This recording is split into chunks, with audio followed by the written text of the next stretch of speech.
Welcome to AP Chemistry at Hananiga High School. I'm Brian Brown, and today we'll be looking at Chapter 14 in the Brown-Lemay book dealing with kinetics and highlighting some of the misconceptions and typical problems students make with this material. And then this helped move, I'm also adding a second component where I'm getting into the math and concept review of ideas. First off, some of the common errors and misconceptions that I typically see with this material. One, things related to Arrhenius problems. That's one of the biggest concerns. It's a hairy looking equation, and I think people just don't give it the time they need to understand the concepts that they need to understand about it, because really the concepts aren't that many. So one big problem is Arrhenius equation. And I think part of that is literally they don't take the time to look at it because they think it's hard. It's not. Two, integrated rate law problems and differential rate law problems, number three. Really, it's understanding what can we do with these things, how are they similar and how are they different. Number four, the relationship between the elementary step and its rate law expression, and the difference between that and the rate law expression of the overall reaction for the mechanism. And then finally, understanding concepts related to the rate constant K and rate constant and temperature. So ideas related to rate constant. Now, the first one we're going to look at here is the Arrhenius equation. And one of the most important things about the Arrhenius equation, like any of the math styles of questions in this chapter, is you have to know when you've got it. There's 5 general styles of problems, and we'll be looking at those later. This is one of them. And this is the one that deals with K and temperatures. So if you see a data table that has Ks and temperatures, or ln of Ks and inverse temperature, because that's what we end up graphing and looking at with the Arrhenius equation, you know you have an Arrhenius problem. So that's really your cue, is if you see temperature and K data, it's probably an Arrhenius problem. Now the Arrhenius equation, which is shown here, which importantly is on the AP constant sheet, so you don't need to memorize it, you just need to understand it, is actually given in the y equals mx plus b form. So really what this equation is about is the linear relationship between the natural log of K, the rate constant, and the inverse of the Kelvin temperature. When you graph and plot those two things against each other, you get a line. And the slope of that line and the y-intercept of that line are meaningful. So the y and the x would be the ln of K and the inverse temperature. And the slope, m, would represent negative energy of activation over R, and the y-intercept B would represent the ln of A. Now, some things you should be aware of related to the Arrhenius equation. One, must be the natural log of K. So remember, you're doing ln here. So if you've got K values and you're taking a look at what is the energy of activation, you don't use K values.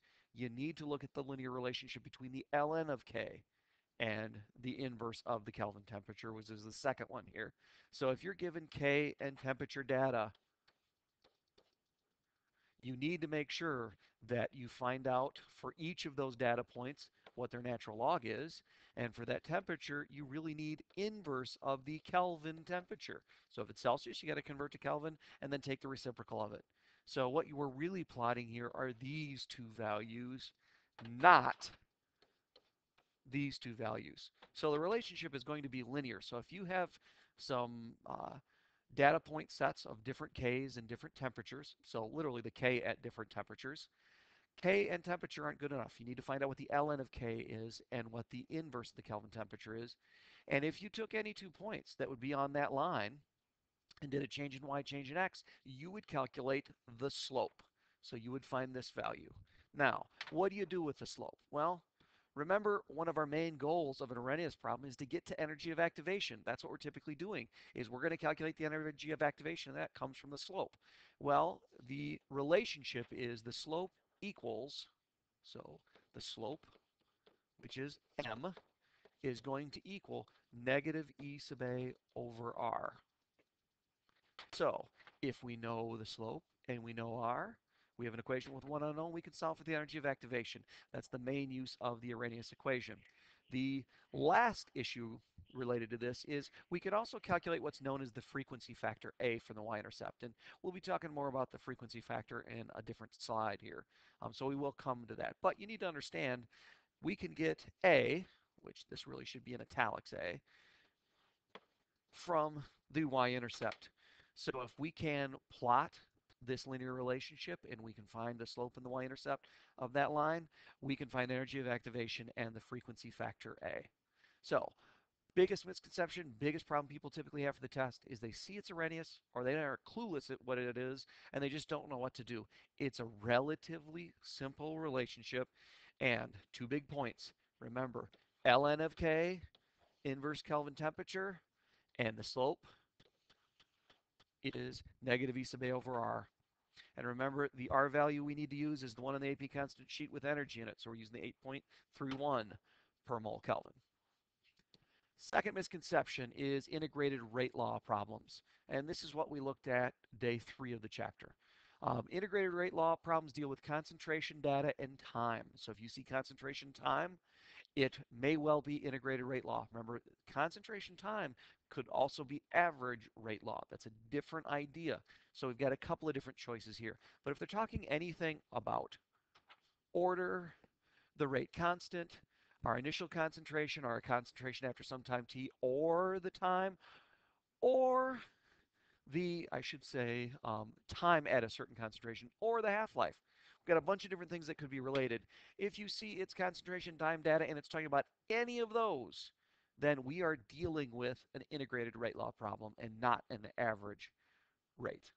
Now, first thing with integrated rate law is finding the order. So the first step is always finding the order. Now, this is where you're looking for linear. So what is the linear relationship? And the acronym to remember this is C on R. Now remember, C is the concentration versus time, N is the natural log versus time, and R is the reciprocal of the concentration versus time.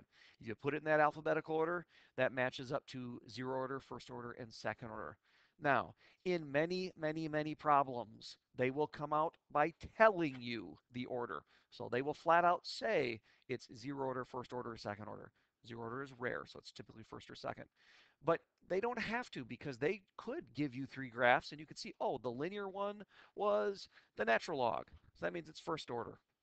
Or they could show you a graph and it says ln and time, and you see it's a line.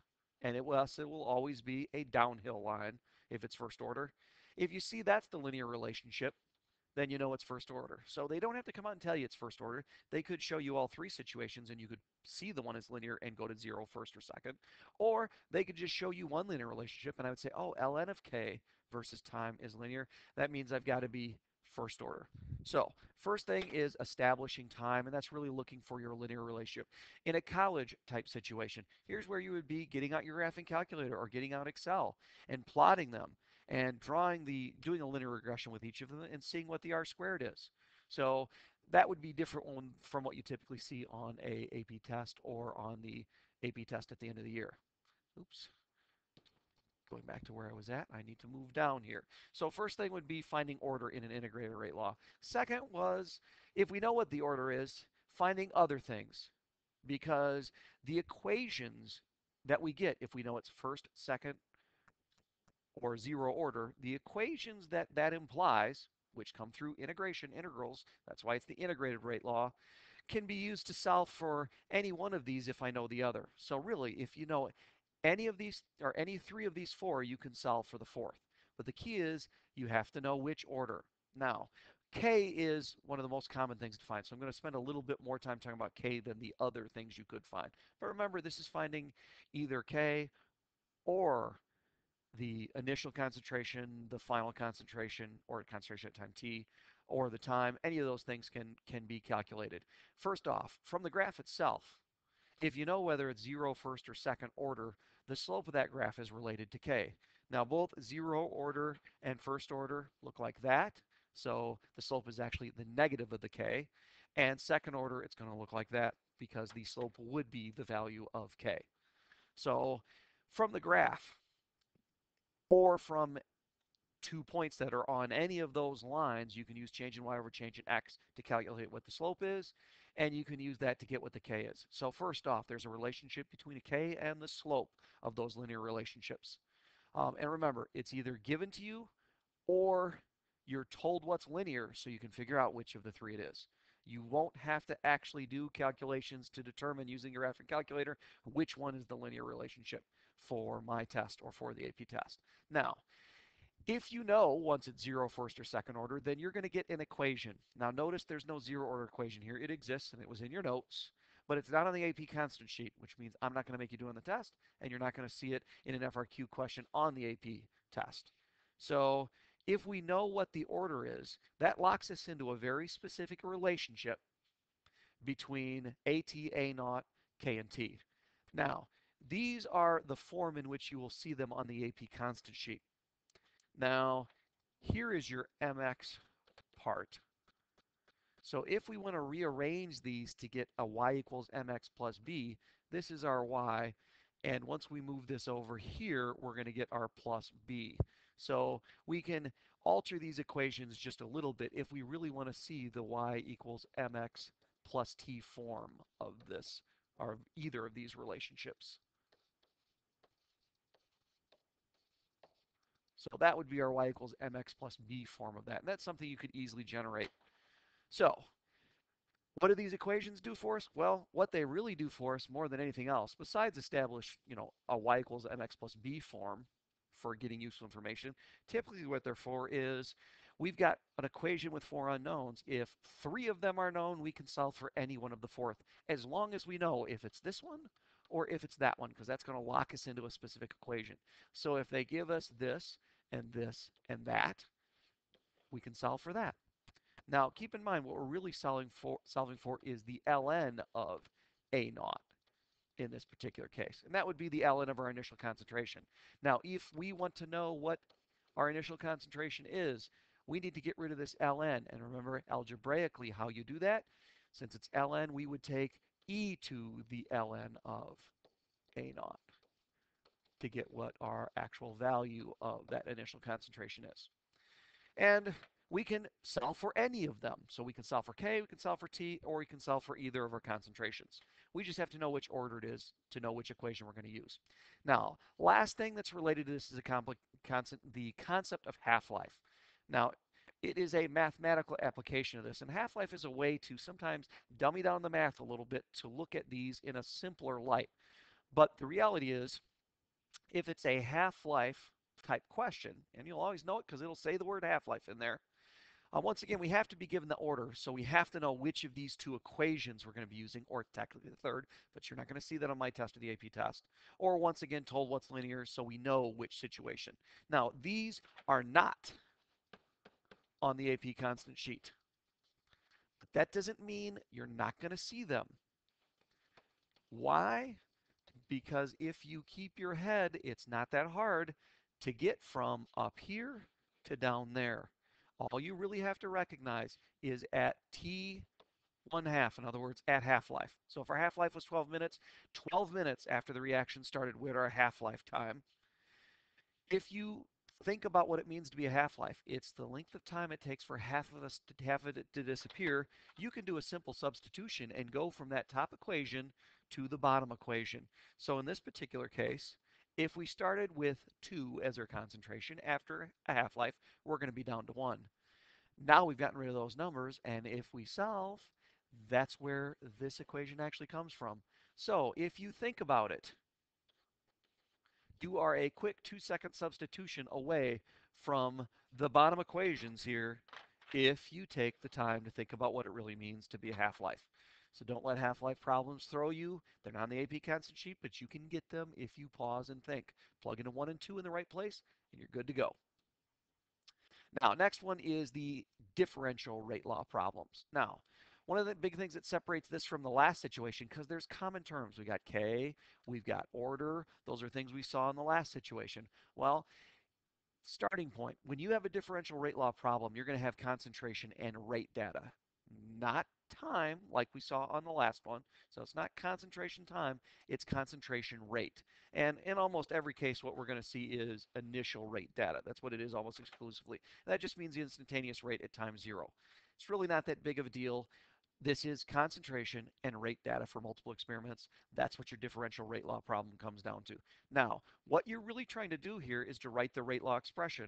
Now, remember the rate law expression for any reaction is going to look like rate is going to equal K, which is our rate constant, times the concentration of one of our reactants raised to some power, times the concentration of the other reactant raised to some power, and so on. It's going to take that general form. And what we're really trying to do is find the question marks when we're trying to determine the order.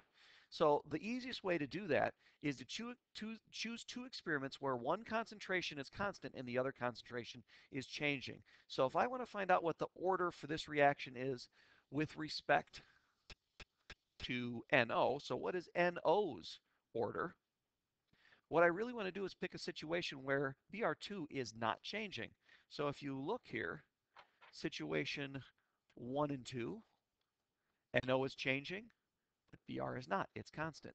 Or in situation 3 and 4, NO is changing, but Br is not. So either of these two would work. So I could use experiments 1 and 2 or experiments 3 and 4 to determine what Br2's order is. I'm sorry, I said that wrong. To figure out what NO's order is. Now, if I want to figure out what Br2's order is, now I need to pick a situation where NO is constant and Br2 is changing. Well, if you take a look with this particular setup I threw in here, I threw this one up so I could briefly mention this idea. There's no situation where NO is constant.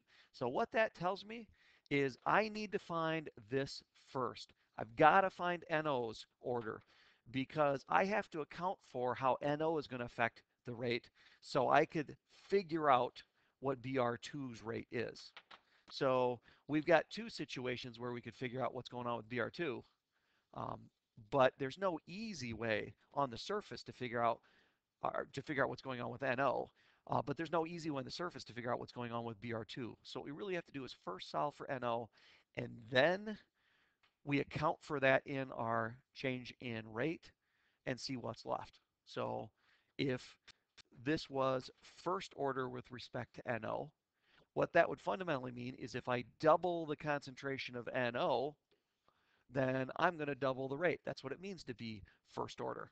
Well, let's say that I found out that I doubled NO and I doubled BR and the rate went up by a factor of 4, so I quadrupled. Well, my first order relationship with NO says this should end up doubling. Well, it did more than double. So what's left? Well, when I doubled with BR, what's left is it doubled the rate as well. So if I account for one, I can figure out what's left. And that's something that in your notes and in the practice differential rate law worksheet, I do a ton of those. So that's all I'm going to spend on that at this time because you have plenty of other places that I've made available for you to find out what's going on. Now keep in mind what we're really doing here is finding out to what power I need to raise my concentration ratio to equal my rate ratio. So really what I'm doing here is in the case of experiment 1 and 2, these are constant. This is going from 0.25 to 0.10, and the rate went from 150 to 24. So to what power do I have to raise that to equal that? That's what I'm really trying to figure out. Remember, if you need help with that, you got places to go. Now, second idea about what does the order really mean. Keep in mind, and we looked at this briefly a second ago, zero order means it has no effect. So literally the rate would equal K. So if you doubled the concentration of A and it did nothing to the rate, then the concentration of A would be zero order. A to the 0 power would give you 1, so therefore changing the concentration of that substance would have no effect on the overall rate. Now, in a first order situation, doubling one would double the other because 2 to what power would equal 2? Well, x would equal 1. So first order is when you double one, it doubles the other. And that would look like something like rate would equal k times a to the first or just k to the a. You don't have to put that one there. And then second order, when you double one, it quadruples the rate. And that could be an a squared situation, or it could be first order with respect to a and with b. Double each, and they quadruple the overall rate. That would be overall a second order situation. So remember, that's really what orders are dealing with. And when you use the inspection method, that's the key to understanding it. Now, last thing, we've hit this a couple of different times, and that's because it pops up. Remember, two questions on the test are going to be related to this. I've already told you that. And there is a relationship between the units of K and what the overall order is. So if you're ever told what K is, the number in the unit, then you know what the overall order is in a matter of seconds. And that's because there's a link between the two. The real purpose of the units of K would be to cancel our concentration garbage on the right to equal what it's supposed to equal, a rate. And a rate is going to be a molarity per time. So really, the job of the units of K is to get to molarity per time. So you can exploit that. Remember, it's molarity per time, so that would be s to the negative 1. So if you know what the overall order is, so let's say it's overall third order, 1 minus 3 is negative 2. So if you see molarity to the negative 2, s to the negative 1, I know it's third order overall. That's what that unit tells me. And remember what this means is they're on the bottom. So this would be 1 over molarity squared, molarity squared seconds. And remember, the time unit can be seconds, minutes, hours. Typically, you're going to see seconds and minutes. So remember, there is a relationship between the units of K and what the overall order is. And you should be able to go back and forth between the two, and you should recognize that. Every time you see a K in a problem, think in your head, oh, okay, that's my order. Keep that in mind. Number 4, the relationship between the elementary step and its rate law expression. And this is one that slight confusion with this leads to just picking a wrong answer or a wrong idea. So if you really get what an elementary step is, I think it's something that you can easily avoid if you pause and think. Now, an elementary step is a reaction whose rate law can be written from its molecularity. Now, you see a list of different molecularities down here at the bottom. So if you're unimolecular, that would mean A is going through some sort of decomposition or change reaction with itself to make something new. The rate law expression for that reaction, if that was an elementary step, would be rate equals K times A. If we had a bimolecular situation with two A's, so it literally was, two A's did whatever, that would be rate equals K times A squared. Another bimolecular situation would be if you had A reacting with B, first order with both, second order overall. So if you have an elementary reaction, in other words, a reaction that's actually happening on a particle level, this decomposing, these two things bumping into each other, then you can actually write the rate law expression from the stoichiometry of the elementary reaction. And that's what it means to be an elementary step. Now, you can also have three things simultaneously colliding, like three A's colliding with each other, and that would be a termolecular situation. But I want to draw a dividing line right here because we need to separate these. Because this stuff down here, while it's technically possible, and those would be their rate law expression for those steps if they were an elementary step, they happen to such a small degree. They're just so improbable that they're meaningless with what we're looking at. So in a valid mechanism, we're going to have unimolecular and bimolecular things that are in there. So when you're looking at a reaction mechanism, the elementary steps are what you're looking at. Each one should be an elementary step. So each one should be unimolecular or bimolecular, or it's just not a valid elementary step to explaining what the overall reaction is. So it wouldn't be a valid part of the mechanism if it was termolecular and beyond. Now, the orders in the rate law expression exactly match the stoichiometry. That's what we're saying here. Two A's, two there. One A and one B, one there and one there. One A, one there. That's really what it means to be a rate law expression. So if you have an elementary step, you should be able to look at what is on the reactant side and write a valid expression. Last misconception I want to get into is things related to the rate constant, in particular, rate constant and temperature. Now, first, math application here. If it's a math problem, this means that you're talking about the Arrhenius equation because that's what the Arrhenius equation is K in temperature situations. And remember, it's really the ln of K and the reciprocal of the Kelvin temperature. That's really key. Those are the two things that you have to plot because those are the two things that would give you a linear plot. And from the slope of that line, you can end up calculating this. And from the y-intercept, you can calculate that. Now, I mentioned earlier the frequency factor. What really is it? Now, a frequency factor is a constant, and it really deals with the frequency of collisions, hence the name frequency factor. The frequency of collisions and the probability that those collisions will have the correct orientation. It's a part of collision theory. Not all orientations give you a possible valid collision. So what we're really looking at is the probability of the fraction of molecules that would be in a proper orientation. So the higher the likelihood of a valid orientation through any collision, the higher your frequency factor is going to be. So that would be our math application, and those we actually talked about before. Now, we can also have concept questions related to these two things. So if it's a concept question, it's probably about something else. For instance, it could be about K, which is the rate constant. It's something that is a constant. Constant mean doesn't change, but not all constants are universal constants. Sometimes you can change variables and that would affect your constant. So under those conditions, it would no longer be a constant. Well, the only thing that affects K, and this is important, is temperature, because that's a common question somewhere in the AP test.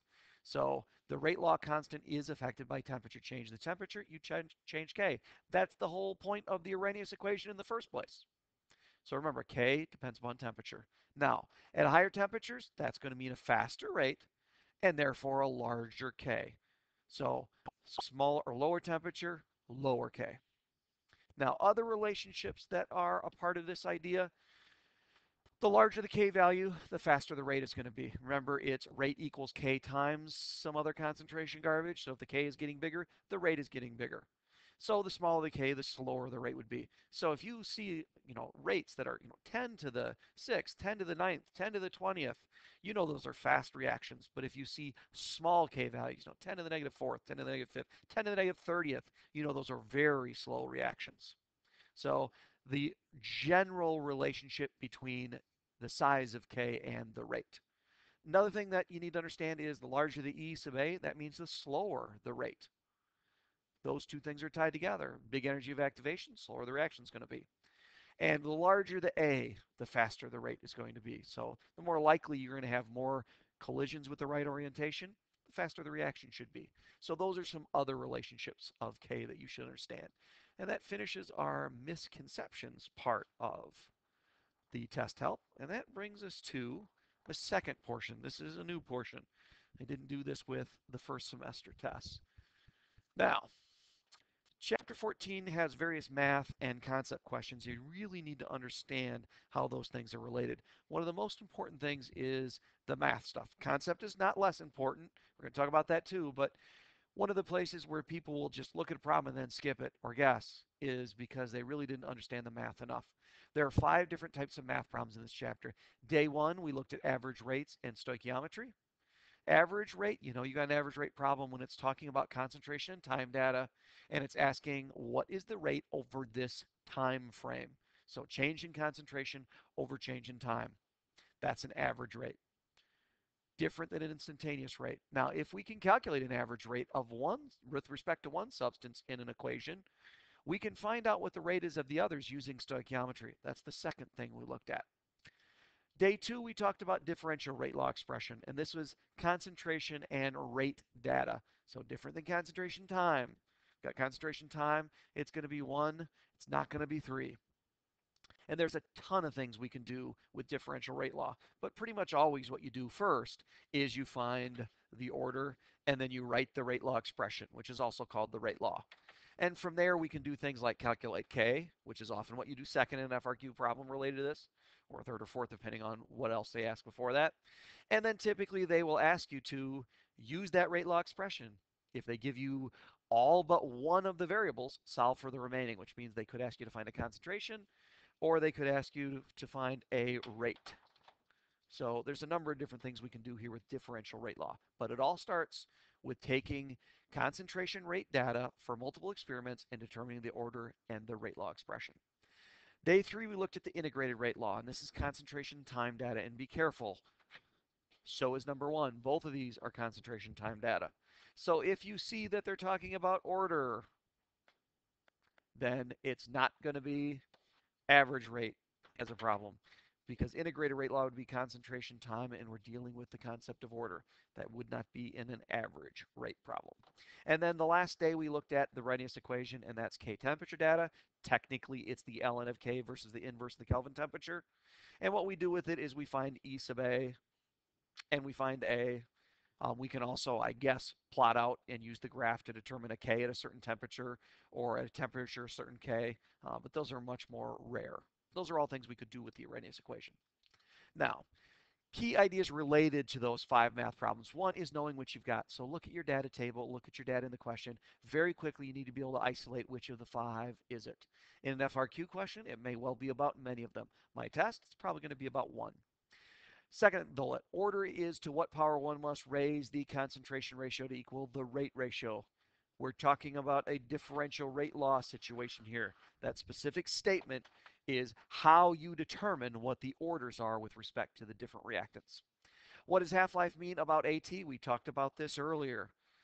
Don't panic if it's talking about half-life. You just need to remember at half-life, AT is going to equal 1/2 of A naught. So what that means is call that 2, call that 1 in the equation you've got on the constant sheet, and you can get your half-life equation. Next, can you do linear relationship problems without a graphing calculator? I know if you have Excel or you're good with your graphing calculator, you can go to town with this kind of stuff.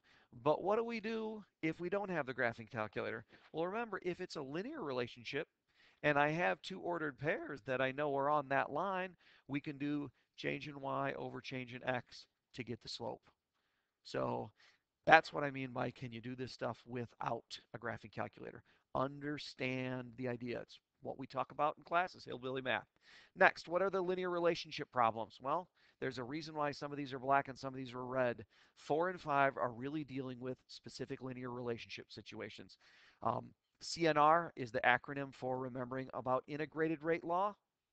So is it the concentration, the natural log of the concentration, or the reciprocal of the concentration related to time that gives you linear? That's going to tell you 0 first or second order. And then in the Arrhenius equation, it's the ln of K versus the inverse Kelvin temperature that is your linear relationship. So both of those have line relationships, linear relationships that we can exploit. And we should be able to write them in their y equals mx plus b form. Remember, the Arrhenius equation is already in that form. The other two, simple movement from one thing to the other side, and you can have the y equals mx plus b form. And then do you know what this means and how can you use it? Well, what it generally means is we can find m. That's almost always what we do. In the case of the Arrhenius, we can also get a useful b. Concept. Average versus instantaneous. In the chapter, we talked about average rates and calculated them. We talked about instantaneous rates but did not calculate them. And we talked about initial rates. So how come I don't have initial rates up here? Because initial rate is an instantaneous rate at time equals 0. And remember, we don't calculate them because by and large we can't. They can be derived using calculus. It's really what the first derivative is. And if you do calculus and you have the equation in line, you could do it. But that's not something we typically will do or look at. Rate law, you need to understand the difference between the individual orders and the overall order, because if it's first order with respect to A and first order with respect to B, it's second order overall. And then we looked at this on the previous section. I can't emphasize it enough. If you see K's units, you know what the overall order is. You need to understand the relationship there. Now these bottom two I'm going to tie together, because really we can look at this from a problem 3, differential rate law, or problem 4, integrated rate law situation. They both deal with orders. So in those two situations, can you identify when it's first or second order? In the case of differential rate law, that's looking at, I doubled this and the other was constant. Did I double or quadruple? That's going to tell you whether it's first or second. And how is that rate constant for first and second order reactions found from the data? Well, with differential, we generate an equation for rate equals K times the concentration to the orders that we've determined. Once we know what those orders are, they're no longer unknown. We can get data right out of our data table for a rate and our 2 concentrations, and we can plug in and solve for K. So differential rate law is one style with first and second order and so on. Integrated rate law is a different. That's the CNR, looking for linear. Is it concentration, natural log, or reciprocal of the concentration versus time that is our linear? And that's going to tell us whether it's 0 first or second order. And then the slope of that line, is it negative K or K? Well, 0 and 1, it's negative K because they go downhill. And second order, it would be K because it goes uphill. So you need to understand these are linked to both 3 and 4. Collision model, really important model in chemistry because it's how we explain reactions in its essence. So what really affects a reaction rate? Well, collision model addresses concentration and temperature and energy of activation, orientation. You need to understand how all of these affect reaction rate. You need to understand energy diagrams. So we're looking at the energy versus time for a reaction. And if it is a reaction mechanism, how it might look a little bit different. You need to understand energy diagrams for either situation. Maxwell-Boltzmann distribution and its relationship to the Arrhenius equation, really important idea in the chapter. Really, that Maxwell-Boltzmann distribution and the equation that comes from it is really where the Arrhenius equation comes from. Remember, the big thing with the Arrhenius equation, we use it to get E sub A and A. Those are one of the major things we do. Reaction mechanisms, core idea in chemistry. Understanding what drives a reaction is really about understanding the individual steps that actually happen on a particle level with collisions that lead to our overall reaction. So you need to understand all of these ideas related to reaction mechanisms. And then finally, from the last section, because we haven't talked about it as much, I know I talked about it in notes, but we haven't reinforced it as much elsewhere. That doesn't mean it's not important and you don't need to know it. So make sure you understand the difference between homogeneous and heterogeneous catalysts, what they are and how they're similar and different.